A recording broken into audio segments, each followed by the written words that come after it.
근데 췌장암은 1, 2기에 발견될 확률이 좀 적은 편이에요. 전이도 워낙에 빠르고 이러다 보니까 3기, 4기에 발견될 확률이 높고 그런 특징을 가지기 때문에 췌장암이 사망률이 90%인 걸로 유명한 그런 암입니다. 일단 발견이 워낙 늦다는 게 제일 문제인데요. 장기의 특성이 간이나 폐처럼 이렇게 피막이 있어가지고 거기 닿으면 아프다든지 뭐 이런 거라도 있어야 되는데 그런 것도 별로 없어요. 그다음에 전이도 빠르고 가장 중점적인 신호 하나를 꼽으라 그러면 너무 어렵지만 그 중에서 안녕하세요. 지식한상 구독자 여러분, 응급의학과 전문의 최석재입니다. 현재는 청주에서 안면역 클리닉 운영하고 있습니다. 반갑습니다.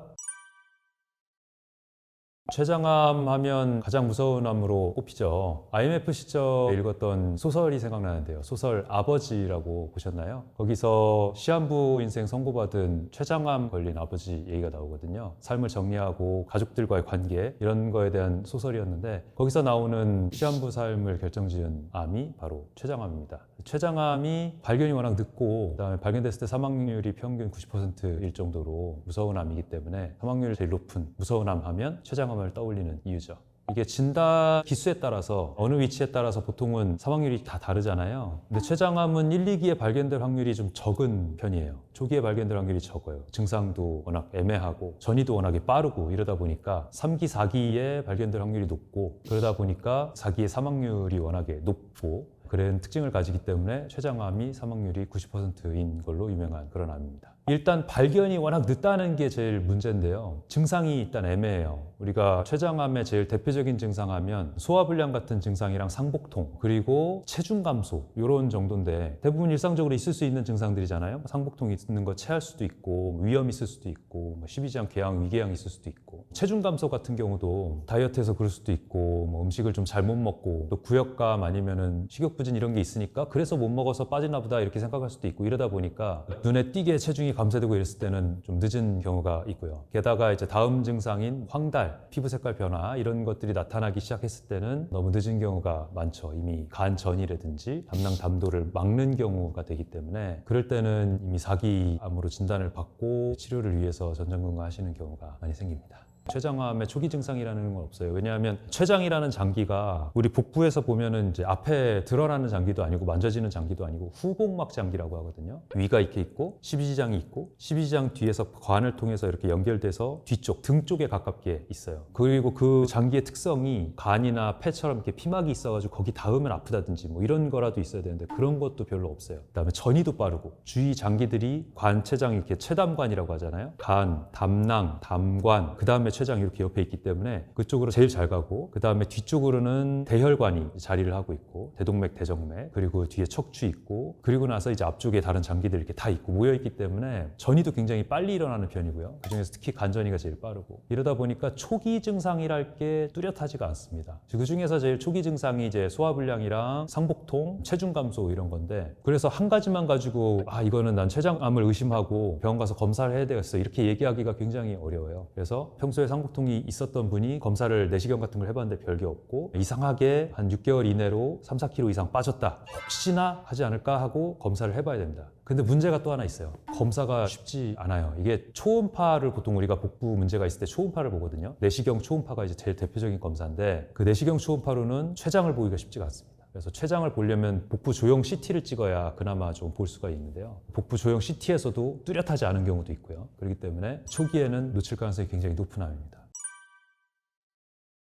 허리 통증이 있을 수 있습니다. 왜냐하면 우리가 후복막 장기이기 때문에 꼭 척추 통증이 아니더라도 주위 신경을 자극을 하면 허리 쪽으로 연관통이라는 게 올 수가 있거든요. 우리가 복부 장기들은 직접 복부 장기가 아팠을 때 연관통으로 등 쪽이나 이 앞쪽으로 해서 아픈 데가 있을 수가 있어요. 제일 대표적으로 우리가 응급의학과 선생님들이 설명을 제일 많이 하는 게 흉통이 있을 때 협심증이나 심근경색이 있을 때 왼쪽 턱 쪽이나 이제 팔 쪽으로 아프다는 얘기를 하거든요. 그게 왼쪽 턱이나 팔 쪽에 뭐가 어디가 이상해서 아픈 게 아니라 심장 근육을 담당하는 신경 다발과 왼쪽 팔과 턱 쪽에 닿는 신경 다발이 같이 연결돼 있어서 그래요. 그래서 같이 아픈 것처럼 느끼는 겁니다. 그런 것처럼 장기별로 연관통이 다 있는데 그 중에서 췌장과 관련된 담관, 췌관, 간과 관련된 연관통의 위치가 앞쪽이랑 등 쪽이랑 그다음 오른쪽 어깨 쪽이랑 이렇게 연결돼 있는 경우가 많아서 그쪽으로 아플 때 특별히 눌러서 압통이라고 하는데 이렇게 눌러봐서 아픈 근육이 없다. 눌러서 아픈 게 아니고 다치지 않았다. 그렇다면 혹시 안쪽의 장기의 문제가 아닐까라고 한 번은 생각해 봐야 됩니다. 게다가 위험 요인들이 있죠. 예를 들면 술을 다량 마신다, 담배를 핀다, 가족력이 있다, 비만이 있다, 이런 것들이 있으면 그러면 한 번쯤은 의심을 해봐야 됩니다.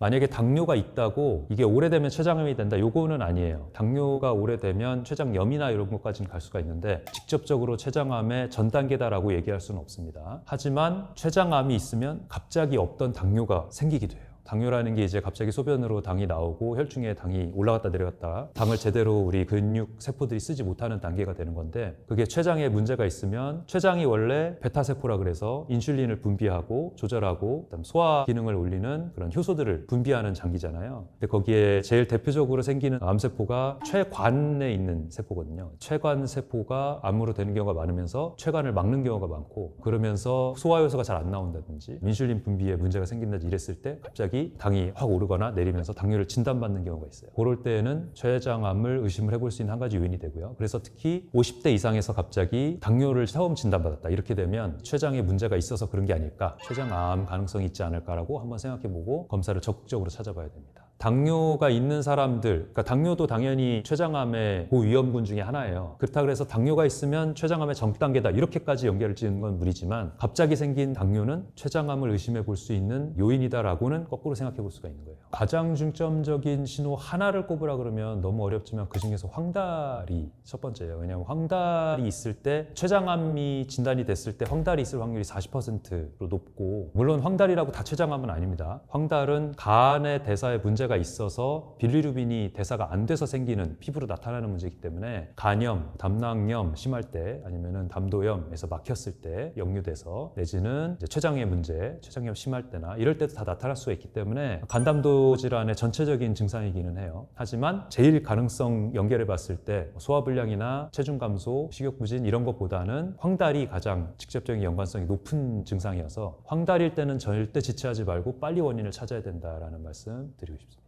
연구 결과에는 그런 내용이 있기는 있어요. 왜냐하면 우리가 치아가 깨끗하게 유지가 되고 치주염이나 이런 게 없고 치아 썩은 게 없는 게 전신 건강과 굉장히 중요하거든요. 왜냐하면 우리 몸 중에서 몸 안쪽으로 세균이 들어올 수 있는 루트가, 장도 그럴 수 있지만 치아 안쪽에 내지는 이 잇몸 안쪽으로 들어오는 것도 굉장히 큽니다. 그래서 만약에 이 안쪽에, 구강 안에는 수많은 세균들이 살고 있잖아요. 근데 이 세균들이 우리가 상처가 있거나 염증이 생기거나 아니면 임플란트 하느라고 뺐다든지 이런 상황에서 그 신경다발과 혈관을 타고 들어가게 되면 우리 몸에 염증 반응을 전체적으로 일으킬 수가 있어요. 그러면서 사이토카인 폭풍이 일어나기도 하고 그런 상황이 벌어질 수가 있는데, 그런 상황이 있을 때 췌장암 발병률이 2배 가까이 올라간다는 연구가 있습니다. 그래서 치주염 증상이 있거나 치아에 문제가 있거나 이럴 때에는 부지런히 치료를 해줘야 되고, 병실질 무시하지 말고 하고 6개월에 한 번씩은 스케일링을 해야 되는 게 꼭 췌장암뿐 아니라 전신 건강에 굉장히 중요한 요소다. 왜냐하면 염증 반응이라는 게 단순히 췌장암만 얘기하는 게 아니라 모든 혈관 질환을 포함해서 대사질환의 전체적인 위험 요인 중에 하나거든요. 고혈압, 당뇨를 모두 포함해서, 왜냐하면 혈관들이 다 좁아지고 염증이 생기는 원인이 되니까. 감염성의 문제라든지 심지어는 암까지도 어떻게 보면 염증 반응들이 계속 악화가 되면서 내 몸에서 면역력이 소진이 되고 백혈구들이 거기 가서 염증 반응이랑 싸우고 그러고 있으면 암세포들의 변화를 캐치해서 NK세포들이 가서 달라붙어서 잡는다든지 이런 역할이 떨어지게 돼요. 그렇기 때문에 구강에서는 치주염, 그다음에 우리가 시보라고 하는데, 장에서는 박테리아 오버그로스, 이런 상태가 생기지 않도록 혈관이 깨끗하고 염증 반응이 깔아앉는 안정된 상태를 유지하는 게 전신 건강에 굉장히 중요합니다.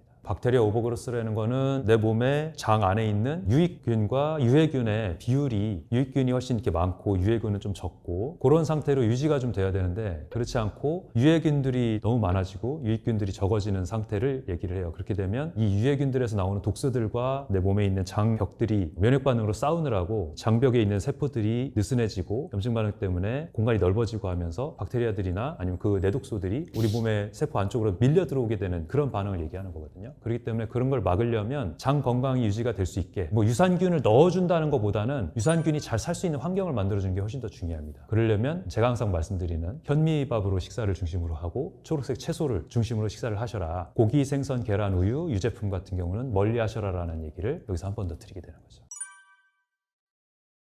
모든 암은 다 이거는 공통입니다. 당연히 술과 담배를 끊어야 합니다. 너무 당연한 거죠. 거기에다가 몸에 염증 반응을 일으키고 다양한 우리 몸이 겪어보지 못한 그런 성분들이 들어가 있는 합성 물질들이 있는 편의점에서 파는 음식들을 전체적으로 다 피한다고 생각하면 됩니다. 그리고 당이 빨리 올라가게 만드는 단순당, 설탕을 포함해서 빵, 떡, 면 같은 가공이 많이 된 탄수화물 이런 것들을 피해줘야 되고요. 근데 한 가지 좀 특이한 거는 췌장하면은 술과 제일 직접적으로 연관이 있잖아요. 그래서 췌장암 하면 술을 제일 먼저 끊어야 될 것 같은데 의외로 과학적으로 연구된 바에서는 담배가 가장 큰 위험 요인이 되어 있습니다. 그래서 췌장암을 제일 멀리하기 위해서는 담배부터 먼저 끊어야 되고 당연히 술도 끊어야 되는데요. 제 생각에는 이제 연구에 좀 차이인 것 같은데 환경의 차이인 것 같은데 우리나라 같은 경우는 술 문화가 좀 특이하잖아요. 제가 여러 번 지식한상 지식인사이트 채널을 통해서 여러 번 말씀드렸지만 우리나라의 술 문화는 세계에서 유례 없는 특이한 술 문화입니다. 부어라 마셔라 싼 술을 많이 먹는 문화이기 때문에 췌장염이나 이런 췌장의 문제들이 굉장히 술 때문에도 많이 일어나기 때문에 다른 나라의 연구와 상관없이 우리나라에서는 술도 굉장히 중요한 요인으로 봐야 된다. 그래서 담배도 끊어야 되지만 술도 한 잔 이하로 절제하셔야 됩니다. 하루에 최대 많아야 한 잔, 그거보다 더 적어야 되고요. 글라스로 한 잔 아니고요. 한 잔입니다. 한 잔. 그 이하로만 마셔야 됩니다. 그걸 가능하면 과일주라든지 이런 걸로 마시고 소주로 해가지고 부어라 마셔라 하는 거는 피하시는 게 좋다. 술 문화에 대해서 췌장 얘기 나왔으니까 한 번 더 얘기를 드릴 수밖에 없습니다. 잔소리를 한 번 더 하겠습니다. 췌장암뿐 아니지만 특히 췌장에 중요한 식단이고요. 왜냐하면 췌장에서는 인슐린이 분비되는 세포이기 때문에 내당능, 당을 제대로 조절하지 못하고 우리가 당뇨가 걸리는 그런 환경이 췌장에는 굉장히 큰 스트레스가 될 수가 있어요. 그렇기 때문에 식단 중에서는 특히 빵, 떡, 면을 피해야 되는 이 가공 탄수화물을 피해야 되고 밀가루 음식은 정말 피해야 됩니다. 빵만 피해야 되는 게 아니라 밀가루 자체에서는 글루텐에 의한 위해 같은 경우도 얘기가 계속 나오지만 그거 아니고도 후처리 농약이라든지 여러 가지 문제들이 같이 동반이 되어 있고 그리고 또 혈당을 피크를 만드는 문제도 같이 있기 때문에 그래서 탄수화물을 먹으려면 꼭 복합 탄수화물을 먹어라. 정제되지 않은, 가공되지 않은 가능한 한 통껍질이 있는 탄수화물을 먹어라가 얘기가 되는 거고 그러려면 우리 근처에서 가장 가까이서 볼 수 있는 건 현미가 1등이다. 그 외에 뭐 퀴나라든지 몇 가지 이제 껍질 까지 않은 곡식들이 있기는 한데 제일 가깝고 제일 에너지 많고 영양 많은 거는 현미이기 때문에 현미밥을 가장 중심으로 먹어라라고 말씀을 드리는 겁니다. 영분도 현미로 가능하면 도정을 최대한 얼마 되지 않게 한 현미로 밥을 지어서 꼭꼭 씹어서 천천히 드시는 거 그게 가장 중요하고요. 그 다음으로 초록색 채소로 비타민과 무기질이 많이 들어가서 당대사가 미토콘드리아에서 원활하게 되는 그런 환경을 만들어줘서 당뇨도 예방하고 췌장암도 예방하는 그런 환경을 만들어줘야 됩니다. 거기다가 유산균 먹는다고 유제품 자꾸 드시지 마시고요. 그거 별 도움 안 되고요. 우리 장에 도움이 되는 초록색 채소들, 그 다음에 다양한 색깔의 과일들 그렇게 먹는 게 가장 좋습니다. 수면도 굉장히 중요해요, 암에. 제가 이제 암명센터에서 환자분들께 일주일에 2번씩 명상을 같이 하는 시간을 갖는 이유기도 한데요. 우리 몸이 과민 반응 상태, 긴장 상태, 교감신경 항진 상태에 있으면 면역력이 급격히 떨어질 수밖에 없습니다. 거기다가 잠을 1시간만 덜 자도 다음날 면역력이 40% 떨어진다는 연구가 있을 정도로 면역력과 잠과의 관계는 직접적인 연관이 있는데요. 그래서 잠을 충분히 푹 편하게 깊게 자는 게 굉장히 중요하고요. 그러려면 일상생활에서 마음을 깔아앉힐 수 있는 명상을 연습을 많이 해두는 게 좋습니다. 그래서 암 환자분들께 명상의 중요성을 강조를 하고 잠을 좀 편하게 주무실 수 있도록 하는 건데요. 잠을 잘 자야 된다고 말씀을 드리면 환자분들이 생각하시는 게 내가 잠을 설쳤으니까 아파서 그렇든 간에 불안해서 그렇든 간에 설치시는 분들이 많거든요. 그러면 수면제를 먹고 자야지 내지는 집에서는 또 술을 시도하시는 분도 있고 안 좋은 쪽에 반응들이 나타나는데 근데 수면제나 술은 깊은 잠을 잘 수가 없게 만들어요. 오히려 잠의 밀도와 잠의 퀄리티를 떨어뜨리기 때문에 그래서 수면제를 먹고 술을 먹고 잤다는 거는 내 몸에 그렇게 좋은 수면은 아니었을 가능성이 높다라는 걸 아셔야 됩니다. 물론 한숨도 못 자는 것보다는 수면제라도 써서 일시적으로 좀 조절하는 건 중요할 수 있어요. 우리가 고혈압 당뇨가 생겼을 때 일시적으로 약으로 조절하는 것처럼 하지만 근본적인 치료책은 아니라는 걸 알고 일시적으로 쓰고 근본적인 해결책이 뭔지를 고민을 해봐야 됩니다. 그러려면 잠의 환경, 그 다음에 이제 내 교감신경의 과항진 상태를 해결 내지는 통증이 문제라면 통증의 제거 이런 것들을 해줘야 근본적으로 잠의 문제를 해결할 수가 있다. 그래서 잠을 잘 자고 그걸로 암과 조금 더 멀어질 수 있다는 것을 말씀을 드릴 수가 있습니다. 일단 췌장암을 걱정하고 우리가 인생을 살 수는 없어요. 그거는 너무 스트레스가 크고요. 증상도 모호하고. 하지만 적극적으로 건강검진을 하면서 이상이 있는 증상이 있다 그러면 그쪽으로 진료를 받고 하면서 초기에 검사를 받을 수 있는 그런 환경이 제일 중요하겠고요. 그러려면 건강검진도 중요하지만 좋은 생활 습관이 제일 중요하다는 말씀 한 번 더 강조드리고 싶습니다. 여기까지 암 치료하고 있는 응급의학과 전문의 최석재였습니다. 감사합니다.